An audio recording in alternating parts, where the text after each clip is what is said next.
This is Stephen McNallen broadcasting from Folkish Federation space platform Wernher von Braun, currently loitering in the rings of Saturn, to all our folk in the occupied territories of Earth with another episode of Gods, Folk, and Destiny. Whose gods? Our gods and goddesses, the holy powers of the North, led by Odin and Frigga. Whose folk? Our folk, born of ancient Hyperborea, now spanning the globe with eyes on the stars. Whose destiny? Our destiny, which we will win by hard work and mighty deeds. Honor, sovereignty, well-being, and the existence of our people forever.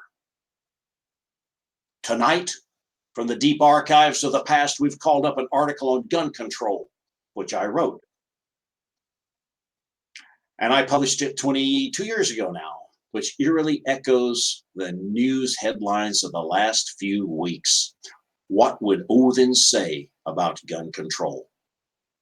Well, I don't pretend to speak for the High One, but we can make some pretty good guesses. I've done a lot of updating on this article too, because we just can't ignore this any longer. But first, remember the 4 things you can do to support me.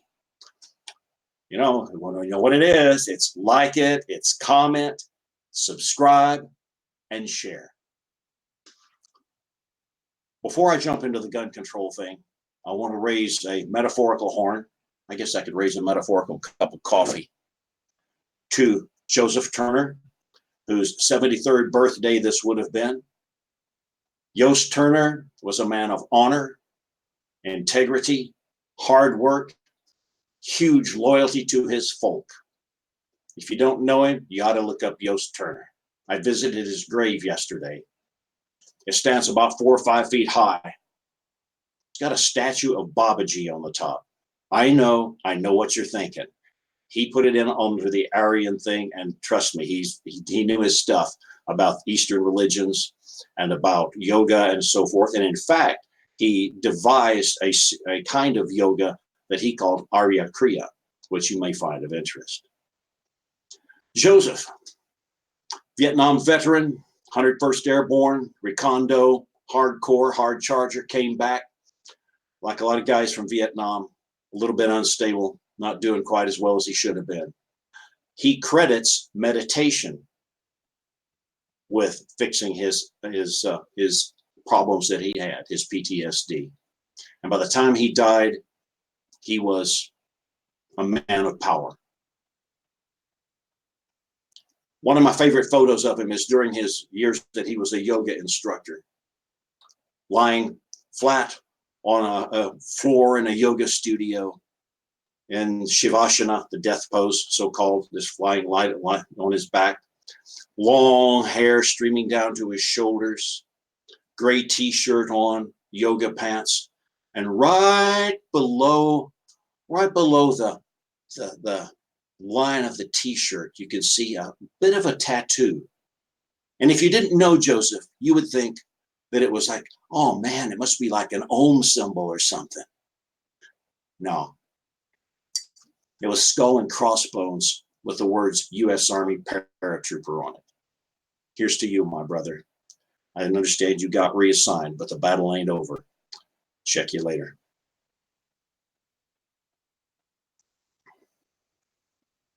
In Joseph's honor, I'd like to read this poem. It's a prayer for the folk I wrote quite some years back. All you gods and goddesses, bless and keep our holy folk. From the cold shadows of the glaciers to the colder shadows of space, always we have been your people. Guide and guard your North folk now as you did in ages past.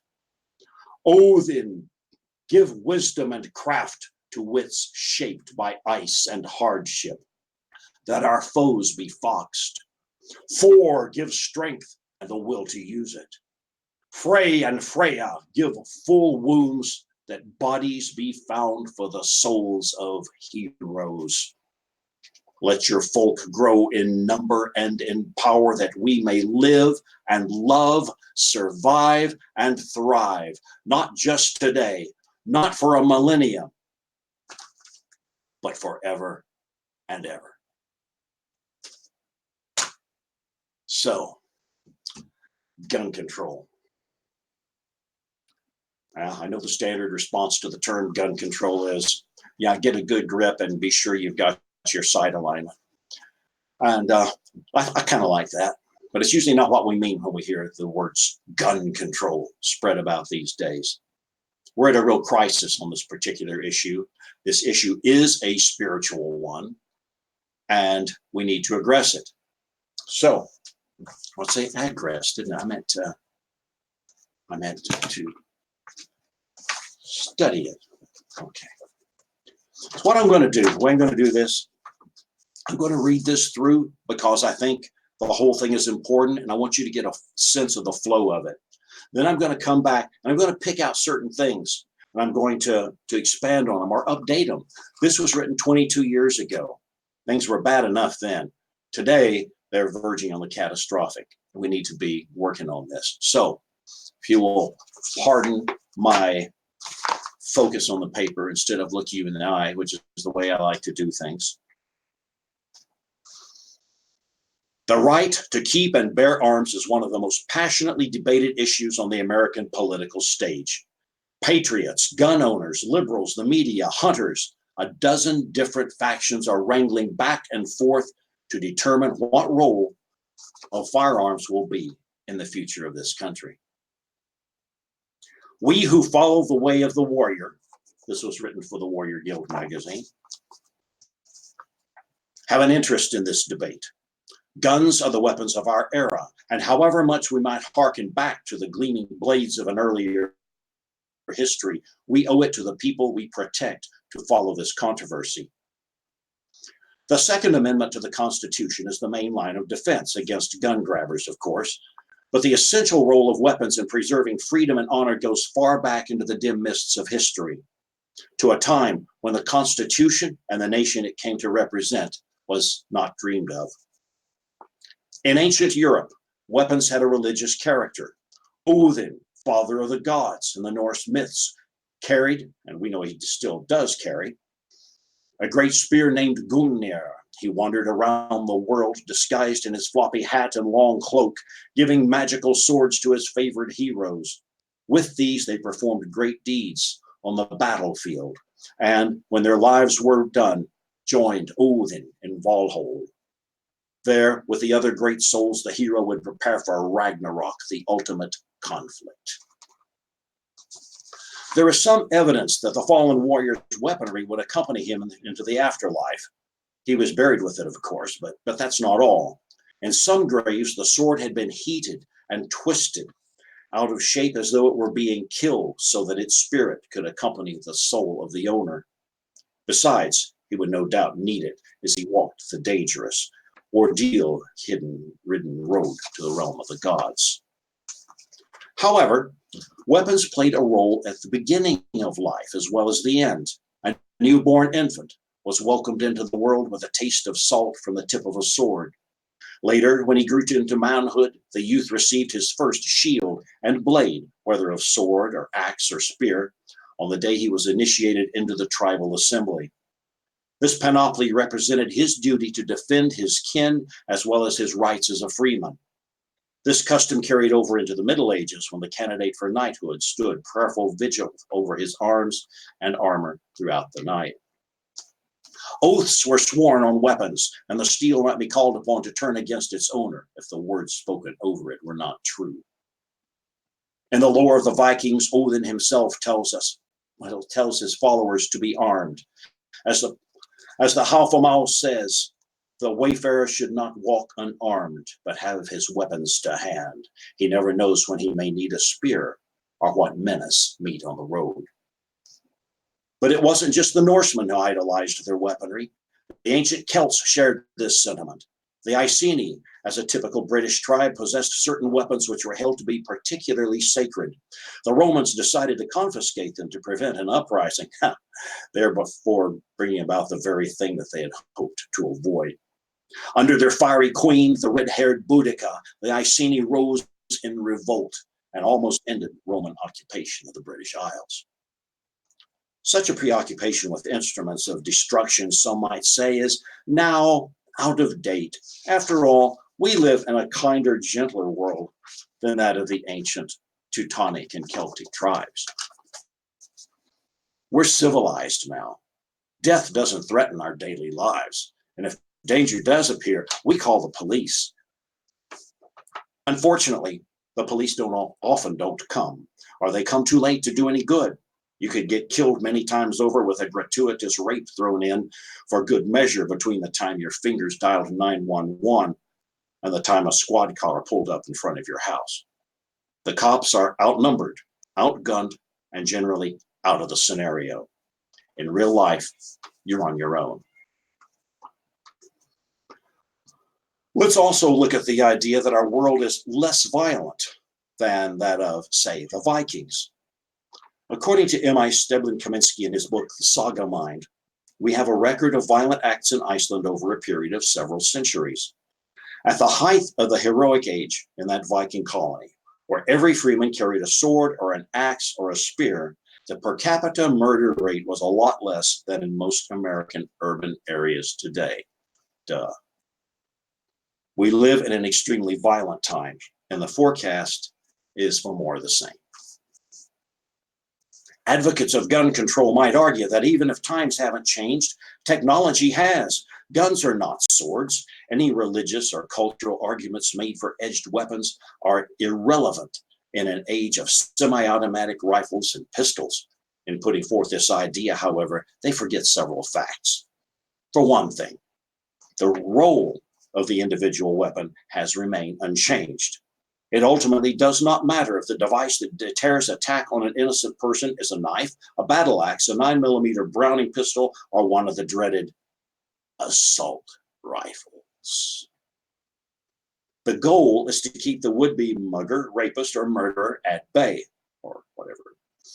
Since the assailant may be equipped with modern arms, the potential victim must be likewise prepared. Secondly, from the days of King Olaf to the present, weapons in the hands of individuals have been a safeguard against tyrannical leaders. This is just as true for us as it was for the farmers who defended freedom in old Norway. However, the sharpest sword is no match for the guns of even a very third-rate army today. Logic and common sense compels free citizens to have firearms and not muzzle loaders either. Finally, there's the precedent for declaring guns to be the spiritual equivalent of the ancient blades. During the Second World War, the Japanese acknowledged rifles as the successor to the samurai swords of old.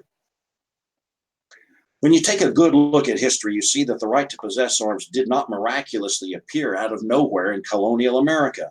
This is a folk way with its roots lost in European prehistory, and these roots are as much spiritual as they are governmental.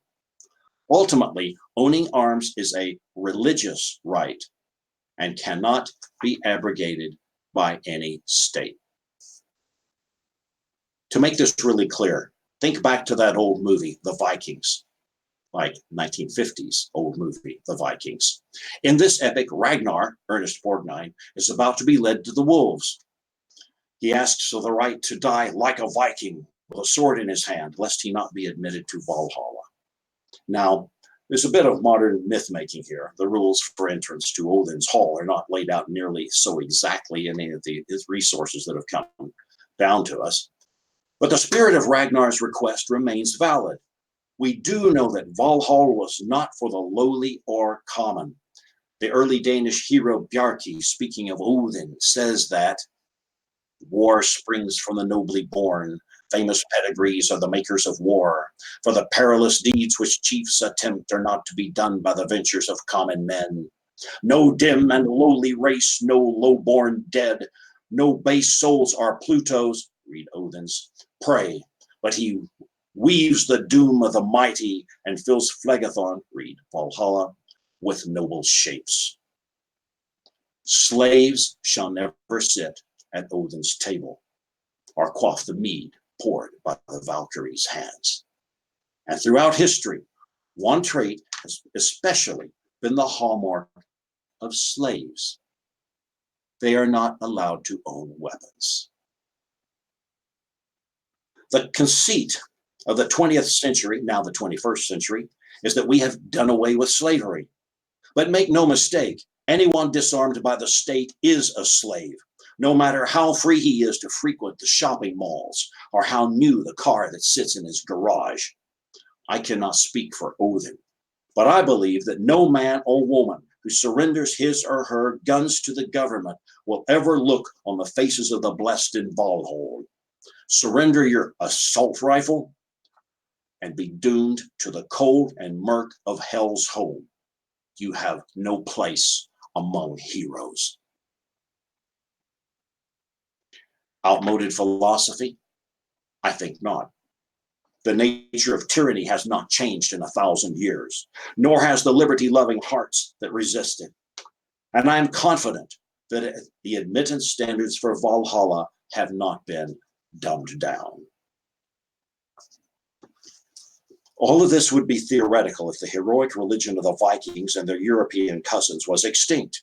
But that religion, as you know, that our readers of this might not have known back then, but that religion, called Asatru, survives today and still speaks uncompromisingly for the spirit of the ancestors.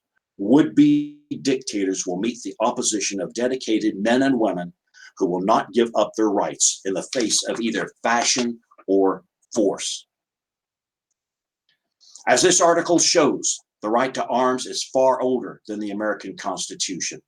It is planted deep in the bedrock of ancient European culture and religion. Will we let today's slave masters hew down the Teutonic oak of freedom with an axe stolen from a freeman's hands? Will we allow them to shoot it in half with guns pried from the fingers of dead heroes? Never.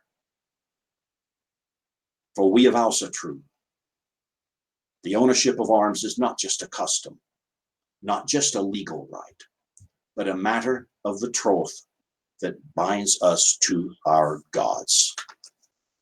Tyrants, beware. So that was written, like I said, 22 years ago.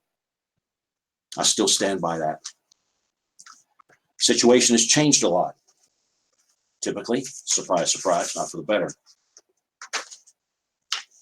This is an old issue we've been facing, actually, not that many of you would remember this, but all the way back into the 70s and the 60s of the last century, last decade.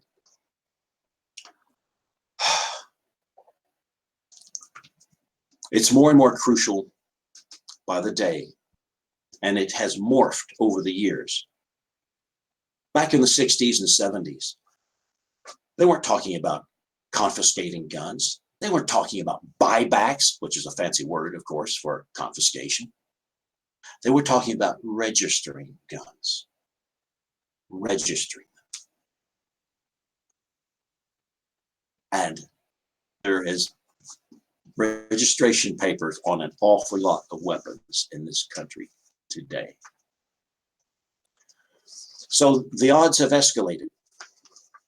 Things are getting worse in regards to our culture. Our culture is more degenerate than it has been, certainly in my lifetime. And the progression from we don't want to register our guns to, oh, we don't want to give up our guns has been unnoticed because, you know, most people's attention span is just not that long. The so-called progressives used to say, even recently, until very recently said, oh, we don't want to take up your guns. We don't want to take your guns. But of course, Beto blew it wide open and told the truth. Hell yes, to quote him, hell yes, we're coming to take your ARs and your AKs. And I know a whole lot of people that are not inclined to let that happen. So this article got a few years on it, but it's more pertinent now than ever. I believe in responsibility and maturity as prerequisites for owning and, or at least for carrying a weapon. I mean, I get that, you know. I've got my CCW. I went down. I, had to get cleared by the sheriff's office. I had to go and talk to the sheriff. I had to pass a course on handling the weapon and so forth. And I get that. I mean, back in the old days, there was still something kind of like that. In our old tribal days, young men were familiar with weapons, and more importantly, they understood what they were for. They understood their responsibilities and their duties to the people around them. They understood their responsibilities and their duties to their tribe and their clan, their family. Today, that organic, wholesome culture has been largely destroyed. We only have the shreds of it left. And I think it's a very good argument for proper rituals of coming to age, proper rituals of becoming a man or a woman, so that people can have demonstrated by some sort of ordeal and by their behavior and their record that that they get it, that they're sane, that they're stable, that they know what weapons are for, that they can use weapons properly, and so forth and so forth. Where those don't exist and also true, well, we need to fix that. What I don't condone is the so-called red flag type of suggestions. The idea that, well, if something comes up on somebody and it looks like they're unstable, well, we're gonna have to take away their weapons. We're gonna have to deny them their access to those. But you and I know where that would go. You and I know where that would go. In fact, I dare say it's probably already going there if I was familiar with the casework that's coming through. Anybody who goes on social media and gets branded as a white supremacist is going to get their weapons taken away. Deplatforming was bad enough, serious enough, horrible enough, angering enough when it was just social media. But now they're coming for it all. They want it all. They want ultimately to disarm people who disagree with the current paradigms. And their definition of white supremacist or member of a hate group is going to be very different from any kind of reality. You won't have to go very far to be labeled, oh, a dangerous person. We checked out his Facebook post. Yeah, we're going to deplatform him on Facebook and the cops will be knocking on his door. That's a big no-go. Red flags, huh? Red flags, that's entirely appropriate. You know why that's appropriate, right? I saw one meme that talked about, red flag restrictions on weapons, and appropriately enough, the photo that was displayed was the Soviet flag. That's a red flag. It's no damn difference. And it was probably easier to own a weapon in the Soviet Union than it is in some places in America these days. No, this is something we can't compromise on. So we need to get our asses out there and elect the right people, or give it our very best shot. No puns intended. We look at that verse from the Hafemal. It talks about having your weapons handy actually in the field. That constitutes a right to carry. And it's not enough to just be allowed to own a weapon. I think that anyone who has done the modern day equivalent of getting a CCW or whatever they call it in your state, anybody who's been through the thing with the sheriff and got a good record and went to the class, knows how to use it, they should be allowed to carry. It's that simple. They don't have to get to carry an assault rifle. They don't get to carry an SKS or any other fun weapons. But pistols be entirely appropriate. There's a lot of states that are very nice and lax on that. Some places where freedom is still a concept, or the concept of the Second Amendment still holds, more or less. So it's not that I'm just crazy on the subject of weapons and just everybody ought to be carrying their ARs on the streets, man. Actually, just as a footnote, I may be the only American who ever stood on the corner of Hollywood and Vine with a loaded M16. Rodney King riots. Anyway,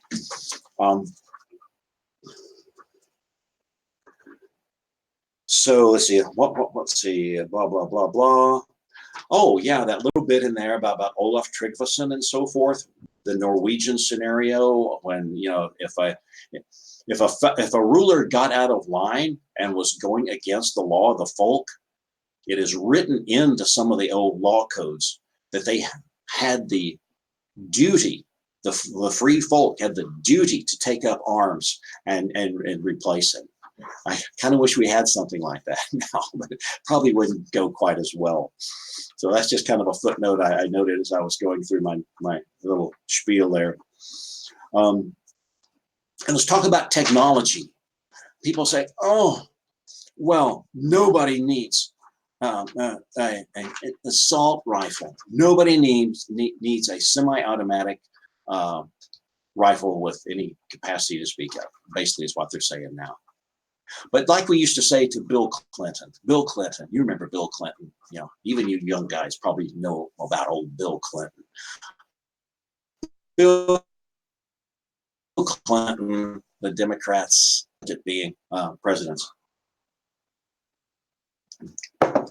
Bill made some sort of remark to the effect of, "Well, you don't need, an automatic rifle to go duck hunting." Well, damn it, Bill, it's not about duck hunting. It was never about duck hunting. It ain't about the damn ducks, okay? So get over it. We'll determine what we need within reasonable limits, not you. Thank you. And there's also the technology argument that, well, there's people like the 3%ers and many others who carry weapons or have access to weapons with the intent of preserving the country from tyrannical rule. And the liberal left kind of view on this is, oh, but they're not efficient anyway. I mean, nobody, no militia, no local group, certainly no individual is going to be going up against the forces of a tyrannical government, even if one exists, because those weapons are just totally inaccurate and they are inadequate. I mean to say, and they'll just all get rolled up. People don't know much about history, do they? They don't know like the history of insurgencies all through the 20th century. How some insurgent groups got started with homemade weapons. Some of them got started with blades, which they used to get rid of the guys that had something nicer, and also forth on up the food chain. So no insurgency is going to work the way that the liberal left posits in those circumstances. It's an entirely different thing, and anybody who thinks that that is an applicable argument just doesn't understand history or unconventional tactics or anything of the sort. I mean, come on, guys. They're really grasping at straws on that one. Okay, let's see. The idea that they're literally going to come door to door to take your weapons, I don't know. That's sort of a hackneyed kind of way of looking at it. I don't think they would be that ham-fisted, basically, because they know what that would provoke. And a lot of folks, when they come around and they say, "Well, look, we've got this piece of paper here that says you own, whatever. You got an AK, you've got, AR of whatever sort of purchase." Oh God, fell out of my canoe when I was fishing out on the lake, and it's just gone. I mean, when I speak forcefully against confiscation of arms, I'm not asking anybody to be stupid. I'm not asking anybody to make a lone stand, although that probably will happen, and I will understand why that happens. But I want everybody to understand that dodge, no pun intended, dodge that bullet. Oh, I know nothing. The one thing that is, in my opinion, unforgivable would be to have a registered weapon and they come to get it and you just say, "Oh, okay, yeah, take it." I don't know how you get around that. That's up to you. Get a lawyer, or better yet, whatever. Moving right along. Buybacks. Said a minute ago, buybacks are confiscation. Damn right they are. Forget buybacks. that's almost more dishonorable than anything else I can think of. Is, well, yeah, give me some money and I'll give you my weapon. My weapon? Screw you. Kind of going down my list here. A lot of people are cucking right now. Colt Arms apparently isn't selling to individuals anymore. There are going to be other people following in that trend. There's going to be other people knuckling under, because that's what most of the right does. Sooner or later, they cuck, which rhymes with some other words. But yeah, that too. A lot of Republicans will fold on this. Depends on entirely on what their local constituents say. And the Democrats, well, they're just crazy. I could say that a lot more rudely, but it's true. So, and that movie I referred to, The Vikings, you got to know, this is a footnote. This is Steve relaxing and trying, putting down the weapon for a moment, putting it on safety at least. That movie came out in the 50s. It's so old that a lot of you won't be able to identify with it at all. But in many ways, it's still kind of cool. It shows the right values. I mean, in terms of history, it's just totally jacked up. You've got, funky looking Viking clothes and some of that sort of stuff. But they got the biggest damn aurochs horn replica that I've ever seen in my life. I mean, it just thing's about 10 feet long. Ain't no aurochs that ever done that. Not even in Texas. Not even in Texas. My Texas, I must say. But that movie is based on the book, The Viking, by Edison Marshall, who wrote novels like that back in the 1950s. That is the book that brought me to this path. When I finished reading the book that kind of hokey 1950 whatever's movie is based on, I knew what I was. I knew where I was going, and I knew that I wasn't going to change my mind. And it's been that way ever since.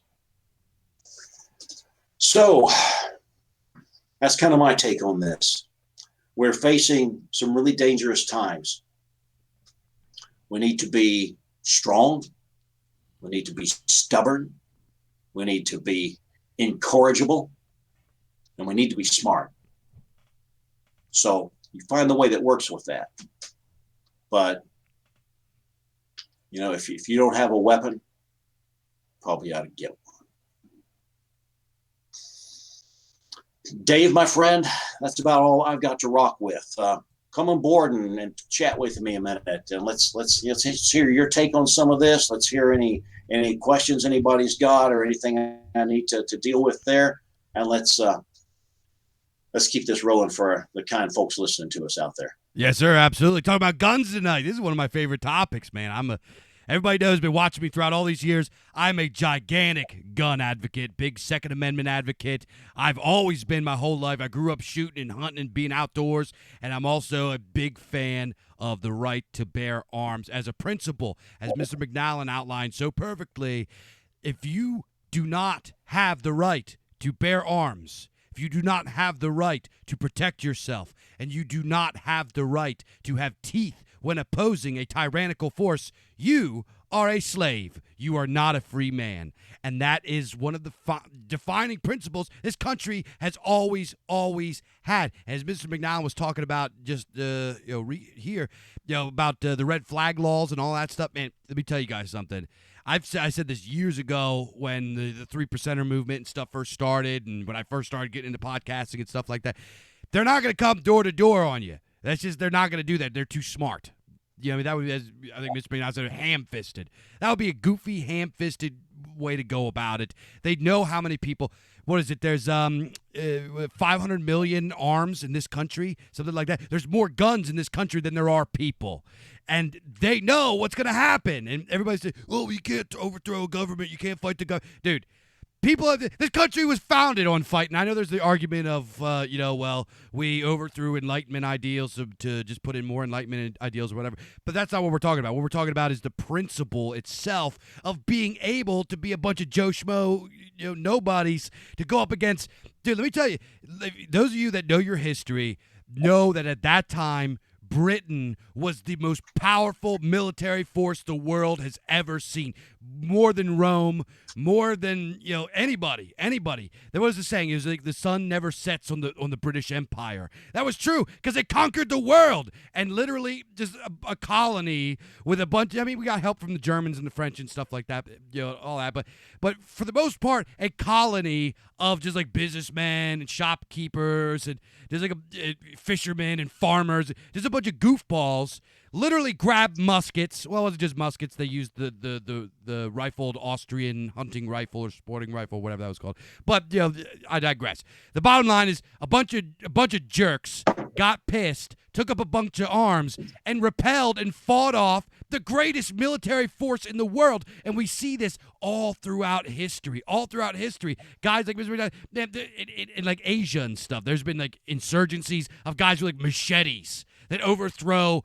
I mean, it takes a while, obviously, but throughout time, it has been extremely hard for a state, no matter how powerful, to wage a long war against their own people, because the people supply their money, supply their food, their supplies. The people are their soldiers. When you start firing on citizens, soldiers start to quit. I mean, I know Mr. McNallen's a military guy. I've never been in the military, but I mean, I'm sure plenty of military guys would. I don't know if I want them to say it out loud, but I think you guys know in your heart of hearts, if the government started to like give you orders to go like hurt your people, you'd be like, "Sorry, bro, we're not doing this. I'm taking my gear and I'm bouncing out and I'm gonna fight with my boys, and you guys ain't gonna do that." So it's absolutely important. It's pivotal for a society, a free folk, to have access to firearms. Says it in the Havamal. That's Odin, man. Odin said that. If Odin says it, that's good for me. Roger that. Well, I spent 8 years in the Army National Guard, and I know those guys. And I'm not even talking a place like Texas or something like that, which good luck on pulling anything over on them. But these are just ordinary California boys, good folk, salt of the earth, not sophisticated people generally, but good-hearted people and bright people, and there's no way that if you told them to confiscating weapons, that they would do it. There would be a lot of, "Oh, gee, I didn't see that." And, and also there's a hell of a lot of weapons in this country that don't have any paper on them at all. So good luck. Something. You guys.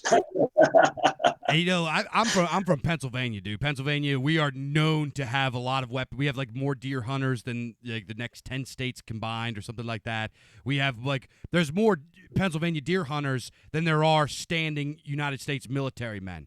We have a lot of weapons here. We love guns. We have the gun show loophole here. We still have the freedom to buy guns, cash money. You're not allowed to buy a pistol, but you could go meet somebody you saw on Craigslist, give them the cash, and buy a gun like a normal free person. Like it's like a normal transaction. And like in our rural areas outside of the crap holes like Philadelphia and Harrisburg and Pittsburgh, outside of those places, it's like some of the safest places in the. I grew up in a rural town. We had like one violent thing that was like the whole time. My town was like literally founded in like 1790, something like that, and there was like one violent incident in like the 90s, one in like a couple hundred years. Like the amount of guns does not lead to more violence. It's just a bad argument. But like Mr. McNallen said, dude, these conservatives, there's a reason that we call them cuck-servatives, because they're gigantic cucks. They don't work for us. They never have. They work for the corporations that line their pockets with money so they can have nice boats and houses and stuff like that.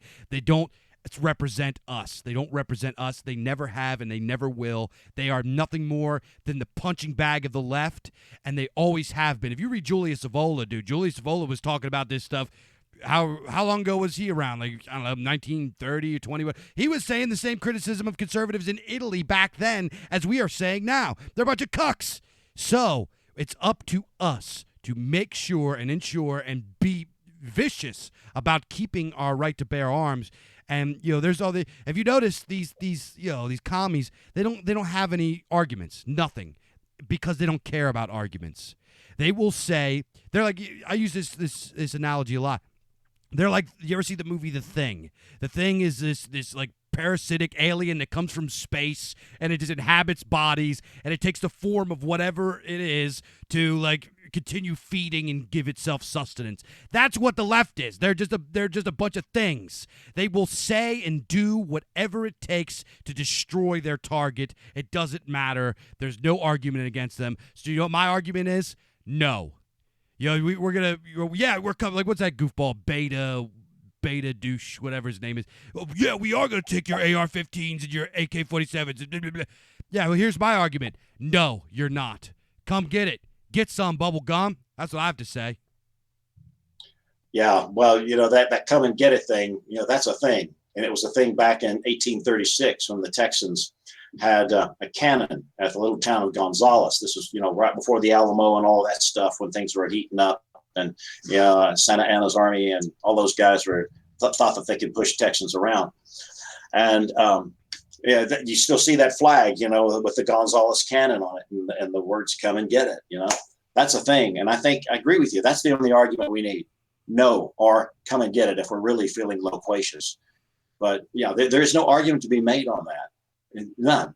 I'm just not even interested in considering it. I feel pretty strongly about that. Absolutely. So. Absolutely. Yeah. Anything in our chat? Anybody got any questions? Anything we need to address? I'll take a look here. Okay. While I'm looking. I also wanted to say one more thing about the red flag laws and everything like that. I sort of think that this current push for gun laws is a smokescreen so they can get involved with this mental health stuff. Because if you notice, both the conservatives and the liberals, they have this supposed dichotomy going on, but I think it's fugazi. I think it's a dialectic. I think what it is one thing that they agree on is we need more mental health in this country. And I think what they're pushing for is, I don't think they care about guns at all. I think they know that the general population is subdued enough. They don't really need to worry about the guns. What they want is the power to go knock on your door, take you away, put you into a mental facility. I think that's what they're going for. I could be wrong. Well, you could be right too. I mean, it's certainly that is an objective. They've been kind of doing that stuff behind the scenes for a long time. It was an issue back even in the 60s and 70s, old school right wing. Man, get out of line, the man comes and take you away, as someone once said. Yeah, absolutely. And we not let that crap happen. The first thing is the deplatforming.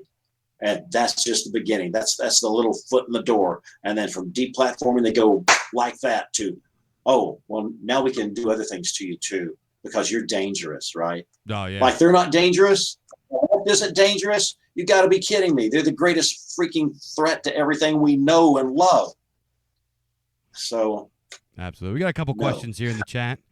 Okay. Yeah, I'm sorry I missed I can't find the question. Somebody about the existence of the gods and stuff like that. Post it again, please, so I can find it. Somebody else said, Viking Sharia.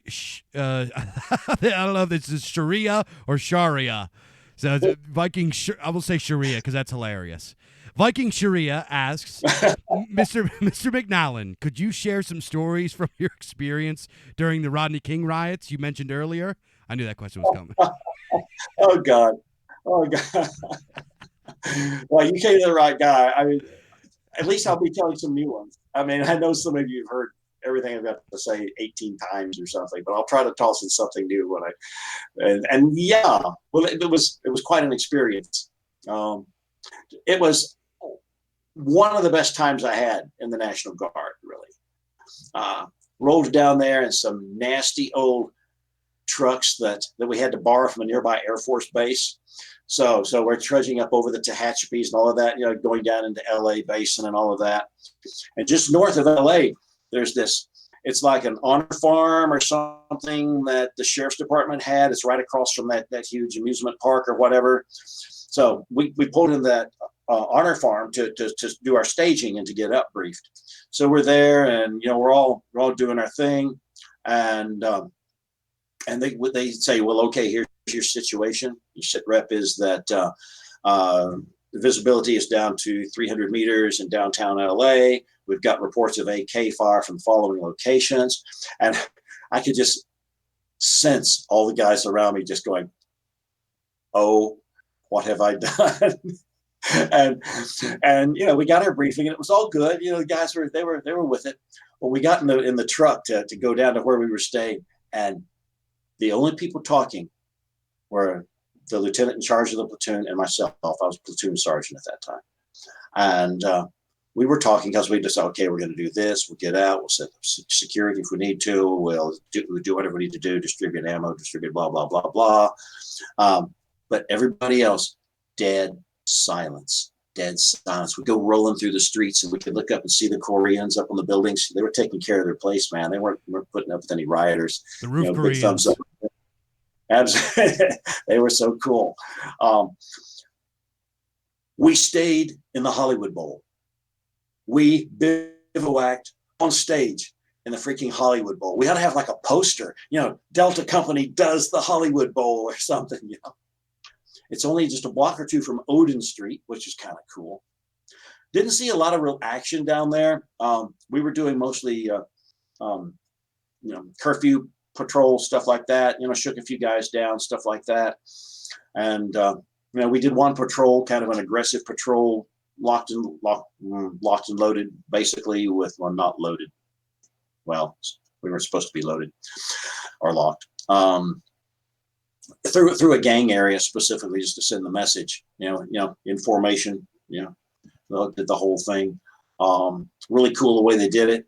They drove up a truck on either end of a city block, and that blocked it off. And then we used that as a patrol base to work out of. It's kind of cool.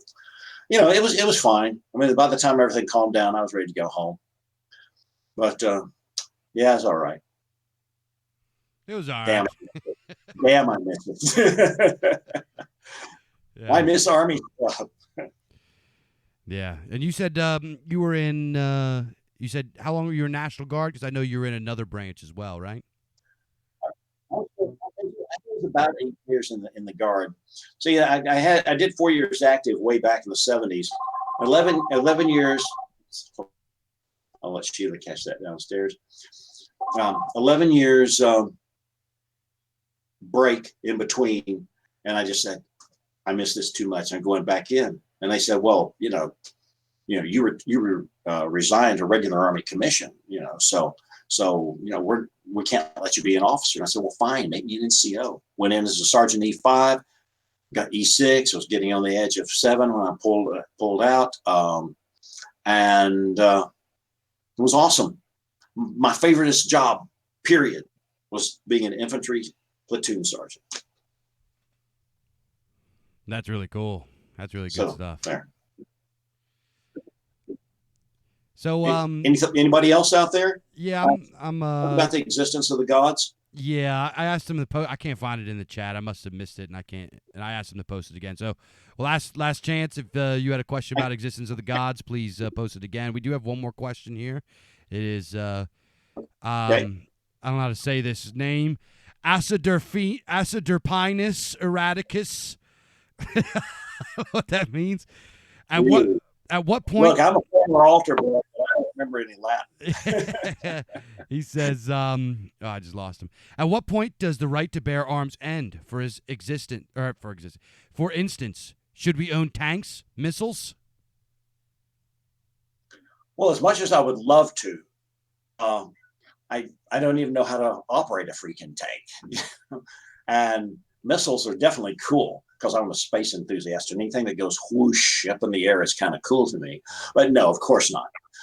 What we're talking about here is individual weapons. I'm not even talking crew served. I'm talking, no 50 cals, guys. Sorry. I mean, don't get me wrong. I love the 50 cal. Mod Deuce is one of my favorites ever.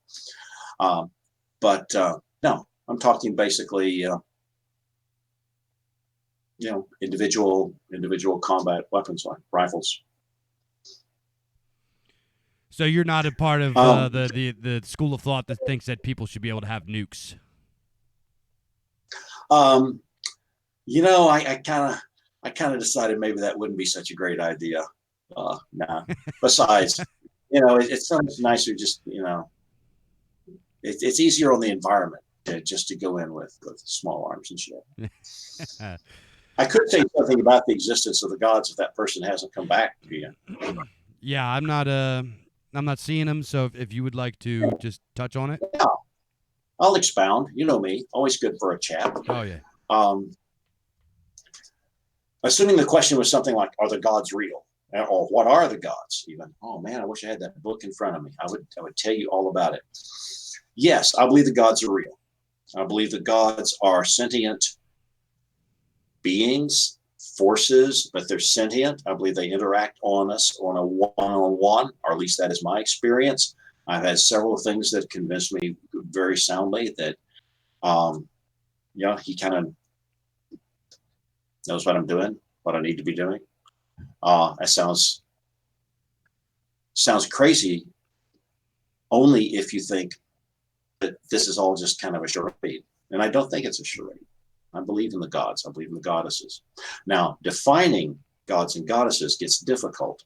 And there's a butt kick book called Summoning the Gods by Colin Cleary that starts off and analyzing that whole question. What are the gods?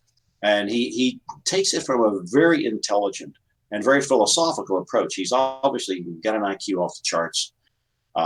And I've met him and he's a good guy. And he talks about the nature of the gods. He basically says that the only reason we don't experience the gods is largely because we're closed off from them.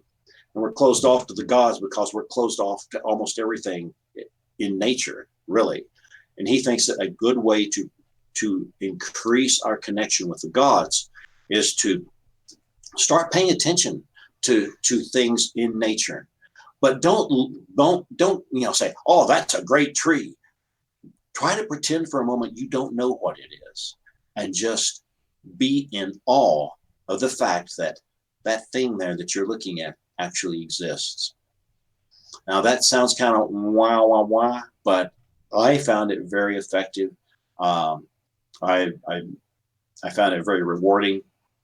Sheila and I went on a hike up at Lake Tahoe once, and there's a place called Taylor Creek there, where the creek comes in into Tahoe, and there's a little nature center kind of thing there. And I didn't want to go. I didn't want to be there. I was pissed off. I think, shit, I'd rather be home reading a book. Rah, rah, rah, rah, rah. I was just like this. I was just like this. So we get there, and we the little walk around it is what, quarter of a mile, maybe a little more, I don't know. But walking along, and my consciousness starts to kind of shift. I tried doing this. Don't define it. Don't define it. Let its beingness speak to you directly. And it was trippy. And this is on not even alcohol, much less anything else. And I would go past a tree or a bush, and I could sense energy from it in specific kinds of intensities and patterns. And I would go to a different tree or whatever, and it would be similar but different. I don't know. It's hard to explain. But instead of trying to define, to impose my idea on the tree for what it should be, I let the tree express itself. And I think it's the same with the gods in many ways. We want to say what the gods are. We want to define the gods. We want to know just exactly who the heck is this Odin guy anyway. How about them goddesses? What's with all that? It ain't like that. They are what they are. They're not archetypes. They're not symbolic representations of blah, blah, blah. They're not extraterrestrials. They are utterly real, but they are what they are. Don't try to tie down in your head in advance what they are. Let them speak to you. Be open. Be open to nature, to trees, to the sky, to the wonders of a cloud. What the hell is the chance that water vapor would take on such interesting patterns in the skies? Isn't that amazing? It is amazing. Take something ordinary and realize how damn amazing it really is. That's where you're getting open. So his book again is Summoning the Gods. Colin Cleary, outstanding guy. That's just stuff's just in the first like chapter or two, and he's got tons of good stuff. He talks about also true in politics. He talks about blah blah blah. He's a great guy. So yeah, I believe in the gods. I believe the gods are literally real. I believe that they can, when they choose, actually intervene in the lives of ordinary human beings. Maybe you got to be a little extraordinary. I'm not saying I'm, Mr. Gee Whiz, great guru or any of that stuff, but I guess from time to time I've done something that maybe I've attracted their attention in some positive way. Well, you can do that too, but you've got to be open to them, be open to the gods. I'm kind of going on about that, but yeah, that's what I think. I agree 100%. That's like such a profound way of putting it. Really, is there's a when we get into meditation and stuff like that, the goal of meditation is to sort of just delete your body, is to not be a physical being, is to become a being of consciousness and to look inward. And as Mr. McNown was describing, is to just observe. And while I will say there is absolutely a place for defining and having a material understanding of the world, that's called science. That's the study of the material. There's the study of the physical. What religion is the study and the understanding of the metaphysical. And that takes while it is still a scientific approach, it is very much an observant practice. And it's not something, this is something like belief in the gods and belief in divinities is, for me anyways, and a lot of people that I know, isn't really like something that just clicks. It's something that you develop over time.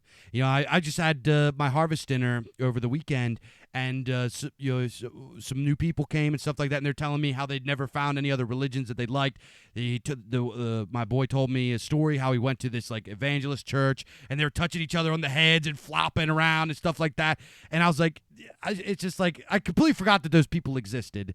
And he's like, I was like, no wonder you didn't experience anything. He goes, well, the guy touched me on the head, and I just stood there and looked at him because like nothing happened. And I'm like, why can't I feel what these people are feeling? Because it's fake. It's not real. If you want to develop a relationship with the divine and observe the divine, it takes a lot of work, and it takes a lot of effort, and it takes a lot of reconditioning your mind to observe things.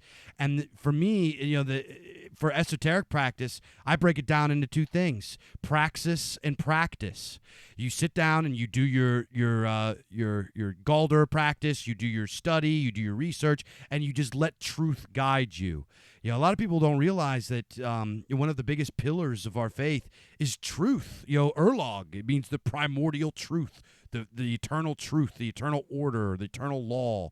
That you got to let that guide you. You got to observe that and not try to impose your will on what is true or on the gods or on nature itself. And when I say nature, I don't mean just like, trees and dirt and rocks and stuff. When I say nature, I mean all of natural existence. Sit back. Eliminate your ego, eliminate your conscious thought, eliminate your conscious personality, all that stuff, and just become a being of consciousness and observe and let all of existence and nature express itself to you.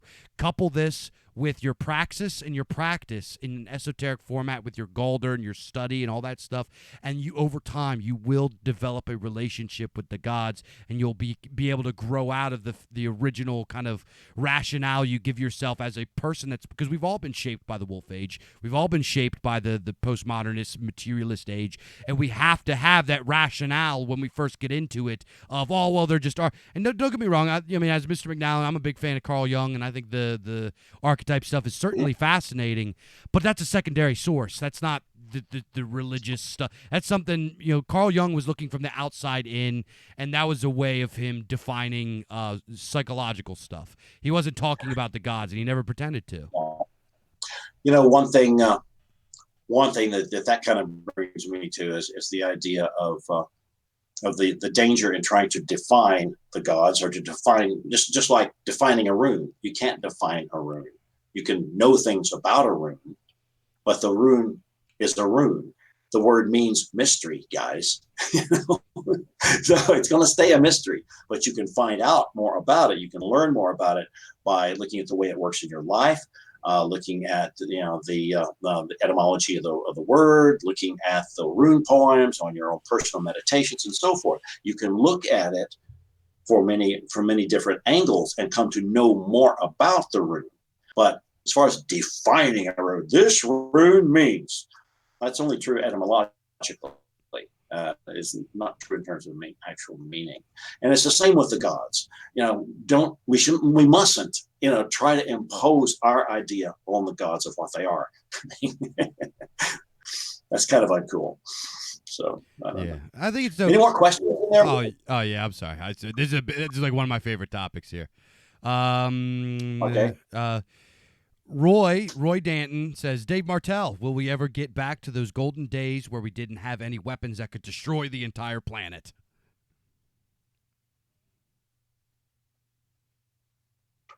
Wow. I would hope so. I mean, things like mega nukes and stuff like that kind of, that's beyond the warrior craft that we know in so many ways. It's in such an insane category that what we think about guns or tanks or any of that sort of stuff is just becomes irrelevant. Everything we think we know about that. There is no valor. There is no honor.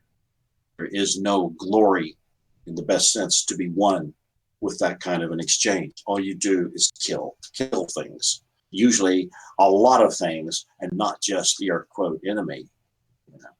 So I would love to see a situation where we didn't have that, and I think that will take a lot of wisdom, and we need to be working on wisdom. Always a good idea. And in fact, the Norse had a word for this. They said it was ergi, which means like unmanly or subhuman or pretty much bitch made. And I would consider nukes bitch made. Yeah. I would consider that ergi because pretty much anything that was like underhanded or like in the dark or anything like that was considered unbecoming of a man. A man was supposed to square up with another man and fight with honor. You know what I mean? Like, dropping a nuke is like the worst kind of ergi you could do because you're not in any danger. You fly a plane over, you drop a bomb, and you annihilate and incinerate everything for miles, and you destroy the land for however many. Chernobyl's still screwed up, and that was just a thing. There's people in Hiroshima that are still born with 3 freaking arms and stuff. People are still screwed up from that. So I think it's like bitch made cuck shit. Like.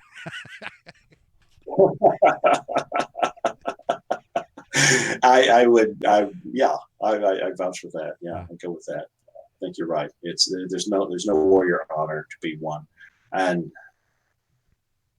yeah. I want to just give a shout out to all the veterans out there, and especially the ones that are having troubles. I know I've got a lot of friends that are having troubles, and this is only kind of a footnote to that. The whole idea of the warrior and so forth. We take young men who are trusting, who trust their leaders, and some of them are very young. I mean, at 18, your prefrontal lobes aren't even developed yet. You're not making serious decisions, and you trust the people that put you in harm's way. And my opinion is that no war in the last 100 years has been fought for the reason we were told it was fought, because it's politics, it's money, it's this or it's that. But what it is not is something, generally speaking, worth fighting for. And I'm not blaming the people who fought it at all. I honor them. I revere them. I've been at the Tomb of the Unknowns in Washington,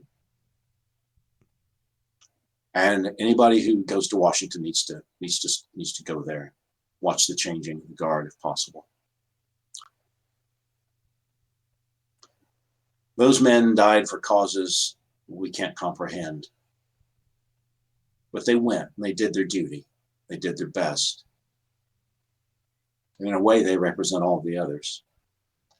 And when I watched the utter precision of the guards pacing back and forth, every move perfect, everything exactly in its place. I thought, these guards guarding this tomb, they are true. They are Troja. They are duty bound.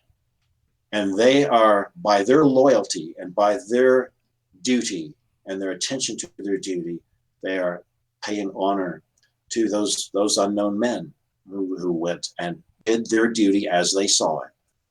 So all you vets out there, I'm with you, man. A lot of guys with troubles, a lot of guys with problems, a lot of guys come home and they're okay for a while and then they're not. So when you speak to a veteran, I always avoid that cliche, thank you for your service, because it's a little like, Dave, are you former Catholic? Not really. Kinda. Yeah.